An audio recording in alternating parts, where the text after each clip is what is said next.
In a small town nestled by a dense forest, there lived a young boy named Ethan. He was a hard-working and kind soul, but there was one thing that constantly weighed him down: he couldn't stop comparing himself to others. It was a habit that left him feeling inadequate and frustrated. Ethan had a friend named Liam, who always aced every test, and every time Ethan saw him with a perfect score, he'd sigh, wishing he could be as smart. Then there was his neighbor, Ryan, who came from a wealthy family. Ryan had the latest gadgets, a shiny car, and clothes that seemed to speak of luxury. Ethan couldn't help but think, I wish I had money like him. Even the kids who excelled in sports left Ethan feeling small. He'd watch them run effortlessly across the track, thinking, why can't I run like them? This constant comparison made Ethan feel more and more miserable. His schoolwork felt meaningless, his hobbies unimportant. No matter what he did, it always seemed like someone else was doing it better. He felt lost in a sea of self-doubt. One day, an elderly man came to visit the town.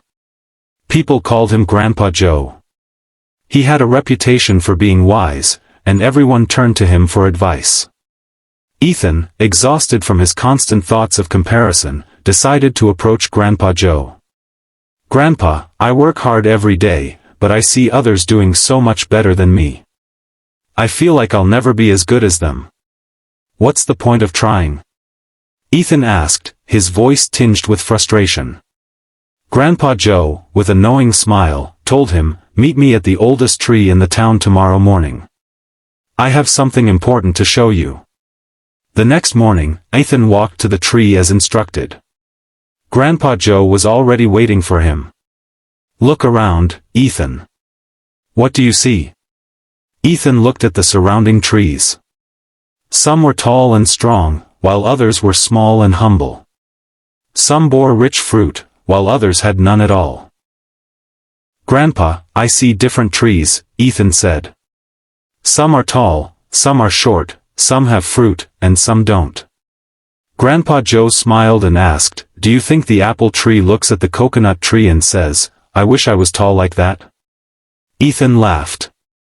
That would be silly. The apple tree is meant to give fruit, and the coconut tree is meant to be tall. Grandpa Joe nodded. Exactly. Every tree has its own purpose. Some give fruit, some give shade, but they are all important. Just like people, Ethan. Every person has their own strengths, their own qualities. The problem is, when we compare ourselves to others, we forget what we bring to the table. Grandpa Joe then led Ethan to a nearby pond, where fish were swimming freely in the water. Up above, birds soared gracefully through the sky. Grandpa Joe asked, imagine if a fish said, I wish I could fly like that bird. Would that be right? Ethan shook his head. No.